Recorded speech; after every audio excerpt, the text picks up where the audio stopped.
Welcome to Raising Our Voices. I'm Jane. Welcome. Hi to James, Aaron, is it Aaron? Ariane and Pauline. Hi. Hi, everyone. Hi. What is homeless people living on? Homelessness. Okay, so today we're going to be touching on the topic of homelessness. What is homelessness? What are the different definitions? Because a lot of people don't actually know that, for example, couch surfing can be actually classified as homeless if you don't have a home base. And also, how does it affect some people with disabilities? And what is the government doing about it? Okay. Why some people become homeless and say... So why do they? Why do why some people become homeless? Well, because if they've had a domestic violence through their partner and if they haven't got no family to go to, they become homeless. Or if they've got no friends on the outside, and if it's only themselves, who have they got to go to? Yeah, some people come out of jail and then they're homeless afterwards. Yes, or even if people of their families from over to another state, and if they are living in a Victoria, they can't fly over to another state to stay with their families. So if they love Victoria, they can stay here. But if they have to go by their family's rules too, they don't like that, some people, and they decide to leave the family and live on their own, so they don't have anywhere to go and they have to be homeless. And James, what do you think? What are some of the reasons people might become homeless?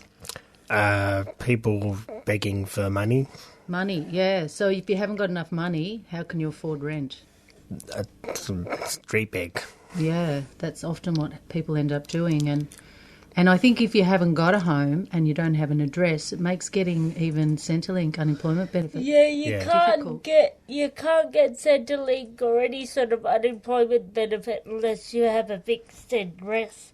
For example, does anyone remember the homeless group that was sitting at the side of Flinders Street? That was with my brothers and sisters, and some of my relations, yes, definitely. And I am really glad, that they fight it on what they want it, because we own our land. And even the police tried to push them away because they'd not done anything. They haven't.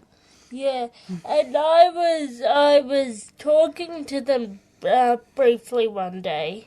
The guys out the front of Flinders Street, and one of them was saying he was the only one that used to come who had a fixed address. So he was saying, I have just got my Centrelink benefits and I'm sharing them around with my friends. So he was actually giving some of the fellas that women that didn't have a fixed address some money so they could get food or drinks or cigarettes or whatever they needed to get. And it's another thing, there's organisations that are out there like the Salvos, the St Vincent's, the one in St Kilda, for people who can go for food if they've got no money at all. They can go there for lunch and tea. Do we have some of the contact details for those, just in case people are wondering? Yeah, for sure. We'll let people know of that. And the other thing too, sometimes I think, is if you don't have enough support in your own networks, if things go badly wrong and you don't have anyone to call on, perhaps, do you think that is a reason for homelessness? Yes, definitely. Yes. Yeah, now, Jane, you have some personal stories about when you were looking for accommodation and you could have possibly become homeless. Do you want to tell us a bit about that? I will, actually, because after I left my partner, which I was with him for 23 years, which I never got on well much with my family and that, and if I never had my friends around me in Ross House and Open Place and the Aboriginals and all this, if I never had them, I would have been a homeless person, and I would have been more worried about my stuff probably than the homeless because of my institutional days. And I think that sort of little connection to another issue, Jane, which is that for people who are living in institutions or have lived in institutions, they've got a higher rate of homelessness because of that lack of supports, Yes. lack of family, lack of experience living in the community. And we've just found out this month, unfortunately, the federal government has said no to a Royal Commission on what abuse and violence happened to people with disabilities in institutions. Now, that was called for, that Royal Commission was called for last year by the Senate. They did an inquiry. Yeah. Long all-year inquiry, and I know, Jane, you told your story and lots of people with disabilities did. At the end of that, the Senate said, well, we think there's enough here for a Royal Commission, and that's our recommendation to the government. And the government's just come out this month saying, no, we're not going to do it. What? They are bloody mongrels to me. Well, they certainly haven't listened to their experts who spent a whole year finding out what needed to be done. And What was the reasoning for that? Did they cite any actual reasons? I'd love that bit to be in there. They are bloody mongrels.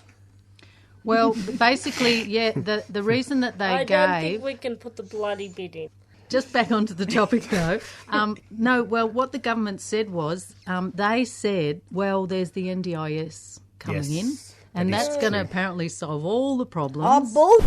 And I know that makes you angry, Jane, and a lot of people are angry because we know that the NDIS is a great, it's a package of support people can get, but that's not necessarily going to solve all the problems of abuse. And they are also, as part of the NDIS, they're going to have this thing called safeguarding framework. Now, safeguarding framework, we don't even really know what that means yet. But we've had safeguarding frameworks for years and abuse has still happened. And people, it's not just physical or mental, it can be financial, it can be a whole different... It can be all different types of abuse, and if you don't have the supports or you don't know who to call or you can't bring yourself to actually say anything, then how are you going to get out of these situations? That's why these royal commissions actually need to happen, so that people feel empowered to say something. Yeah. Can I quickly say something? What about if the government lived in these bloody institutions and if they were sexually abused, physical abuse, traumatised? How would they feel it if what we put up with? And what about if we did a swap over and have the government living in these institutions and having us children of the Aboriginals and the people who are not Aboriginals to run the institution and to treat the staff exactly the same way as we'll treat it? I bet you they bloody won't like it. I think you've hit the nail on the head there, Jane. Now, I think one of the things too is... So when in Victoria they have closed some institutions. Where a lot of people have wound up is in rooming houses. Yeah. And a rooming house is a large, sort of dwelling where, a lot of people live, 30 plus, and, it might be shared bathrooms. You might have your own room. But, I've got a friend who you also know who spoke at the Senate inquiry. He'd had a history of abuse in institutions, but when he came out and he moved into a rooming house, he got abused all over again. Oh.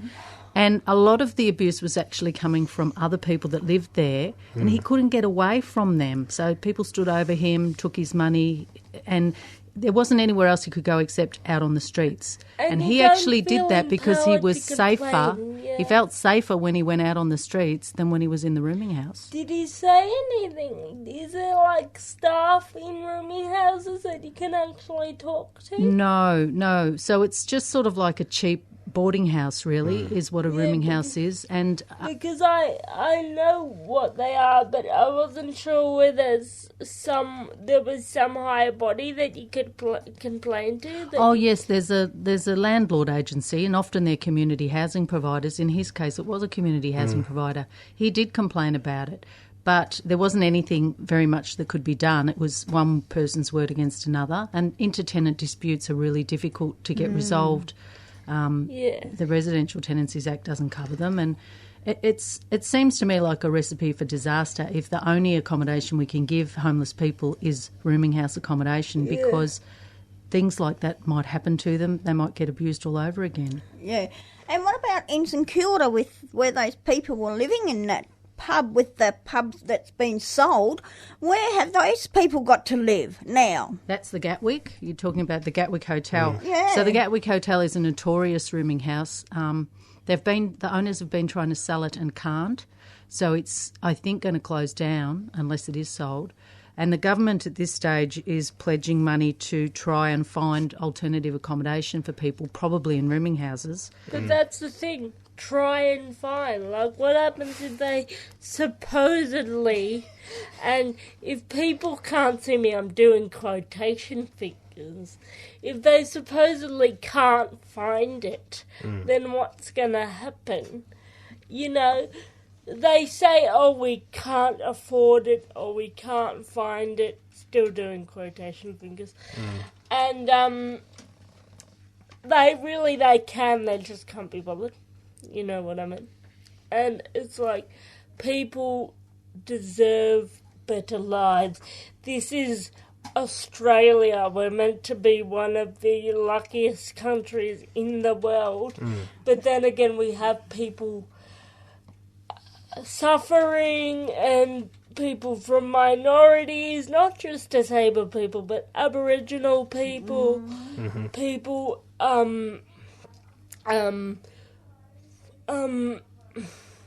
you know, refugees that are suffering, that end up like this because they don't have any support from the government, even the people that are meant to be looking out for them, funding this.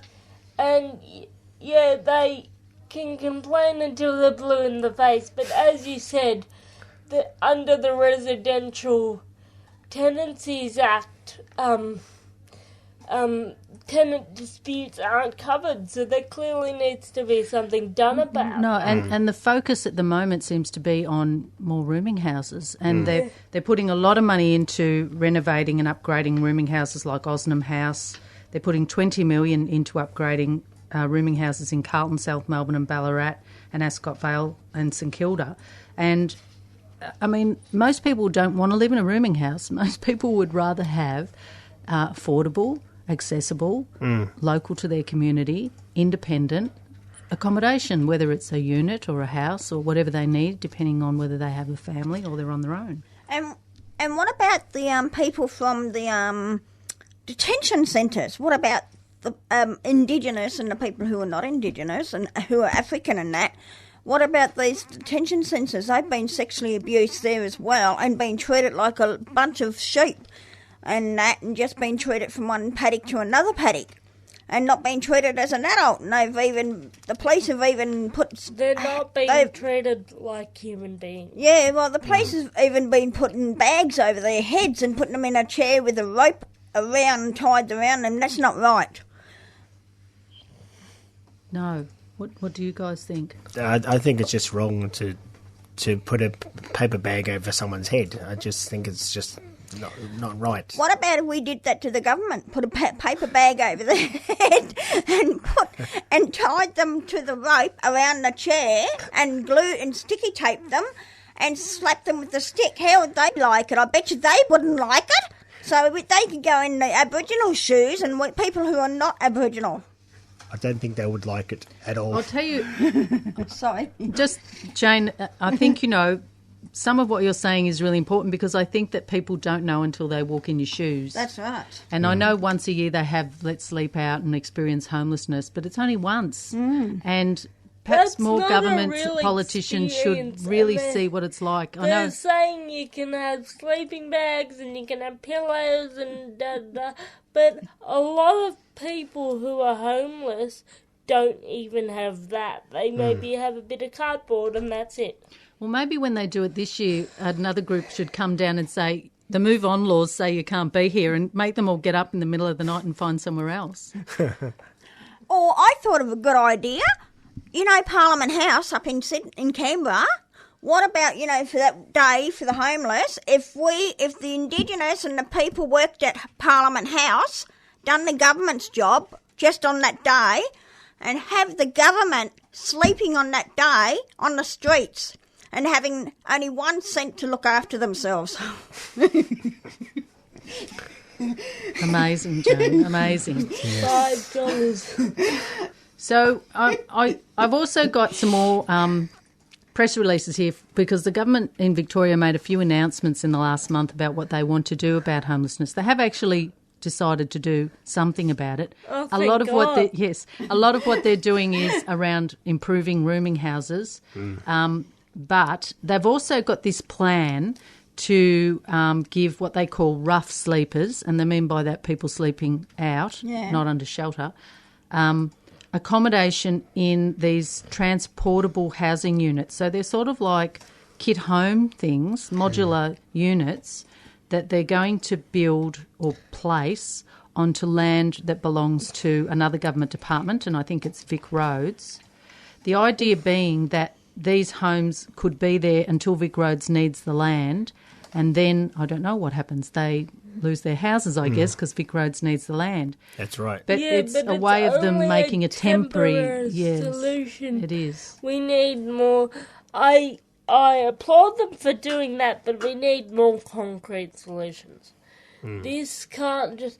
We keep on going about housing prices and this and that and the other thing. And we've got low budget disability housing for a lot of people, but with disabilities, but not a lot of budget housing for people without disabilities. And right now we're going to go to a sponsorship break. Enjoy. And what about a song? Yeah, let's hear from the Choir of Hard Knocks. Please enjoy the music.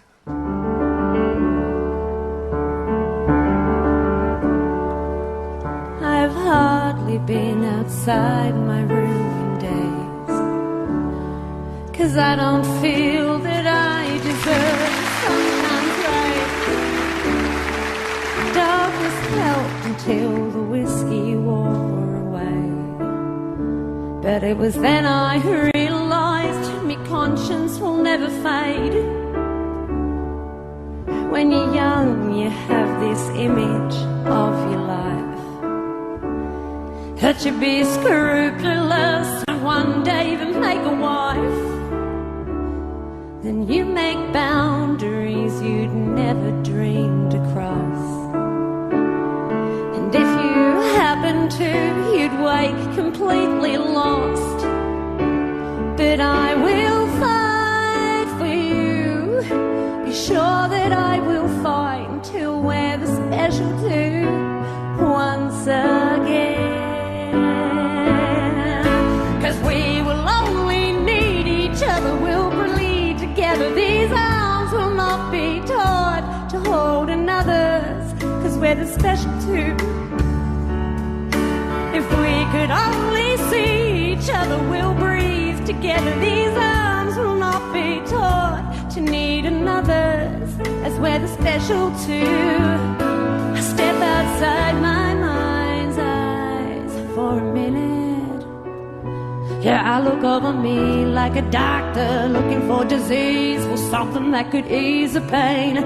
Nothing cures the hurt you bring on by yourself. Just remembering how we were. 'Cause we will only need each other, we'll bleed together. These arms will not be taught to need another's, 'cause we're the special two.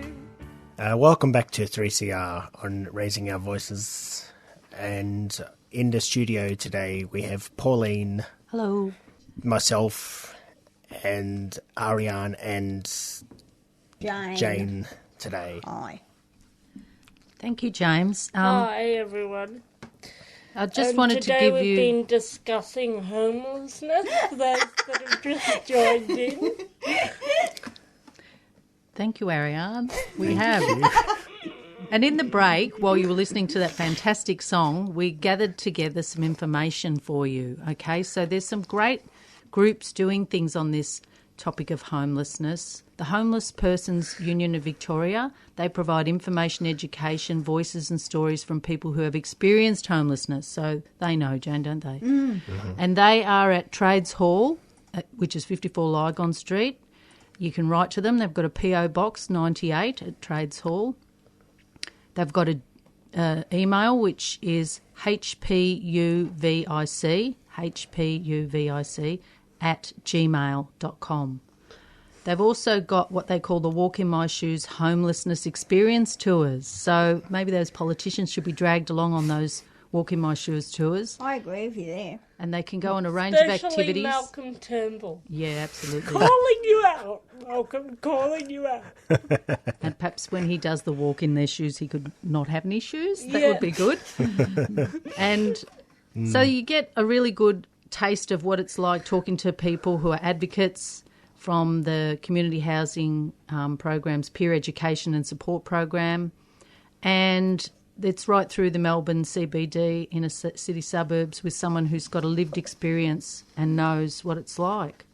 So they're having one on the 21st of April this year from 10 till 12 noon, and you can meet at the Community Housing Program, I think that's CHP, no, Council for Homeless Persons, which is 2 Stanley Street, Collingwood, and the tour starts there and ends at St Vincent's Hospital. So if you want to go, anyone's welcome, in particular school groups, volunteers, politicians. You just have to call. The number is 84156210, 84156210, and yeah, go on the tour. And we think are we under the impression that it's appropriate for all ages? Well, yeah, it does say school groups, probably high school, I'm thinking, rather than primary school. But yeah, I guess you could pitch it at smaller kids too. Yeah. And then there's also another show on 3CR, a fantastic show called Ruminations, and it's on Thursdays from 12 midday till 1 p.m. And it's radio for and by current and former rooming house residents and homeless people. There are interviews, community events, issues, and their focus is on housing and health rights, as well as music, art and stories from our unsung community. And finally, the last little bit of information. Make sure you're listening to that, people. Yeah. Really listening to that. And the last little bit of information that was found by our wonderful panel operator, Gab. Welcome back, Gab. Welcome back, Gab. Thank you. Is this fantastic website, which is www.melbourne.homeless.org.au. So that's www.melbourne.homeless.org.au. And the reason why it's fantastic is because it's got a long list of all the different places where people who are homeless can get support. And there was one final thing that I wanted to see what the panel thought of. Okay, so the government federally is not increasing money for homelessness. I mean, are we all shaking our heads in disbelief? disgusting. It's like, That's what? disgusting. They What need is to raise going it on? every year. They but have actually got the money. Not only are they not raising it, they're not indexing it. And indexing is like, we gave you this much last year, but if we don't top it up a little bit, it actually is less. They need to cut it, like, set money for the budget, for that sort of thing, yearly, and keep raising it each year so that we actually combat this problem. But the thing is, see, you can't take your money to your grave and you only live once on this planet, so why won't the government spend it? No, they're too busy giving tax cuts to businesses. Now, just finally, the final thing is that instead of building more public housing properties, they're actually transferring them to the community housing groups. Now, community housing does its bit, and I've had my issues with it, but one of the things that's not great about community housing is they don't do disability accessible upgrades. So that, to me, is a problem for people with disability. When apartments have to have a certain... When you build apartments, they have to have a certain number of disabled access apartments. So why is it not the same case for rooming houses? And No, it's not. We need some better regulations. why is that not the case? I don't understand. It's one of those questions that the answer is there is no good reason, I think. Come on, Malcolm. Everyone. Come on, Malcolm, and the Liberal Party. Like, it's clear I'm a Labor voter, but seriously, come on. He won't bloody listen to you, he won't. He won't listen to any of us. But now it's coming towards the end of the radio show, and I would like to thank everybody who has been listening into our radio show, who's been taking notes down and focusing on what we've been talking about. And sorry, Jane, I would just like to take this opportunity to say good hello to my 10-year-old nephew, Josh, who will be listening to this. So cut some of the bloodies out, please. Thank you very much. Bye. Thank you all. Thanks very much, everybody who was listening to our 3CR radio on the homeless and the institutions and the Indigenous, definitely. And Raising Our Voices will be back And on the second Wednesday of next month at 6 p.m. And so deadly! Up next, Tamil Voices. Thank you. Thank you. You've been listening to a 3CR podcast produced in the studios of independent community radio station 3CR in Melbourne, Australia. For more information, go to allthews.3cr.org.au.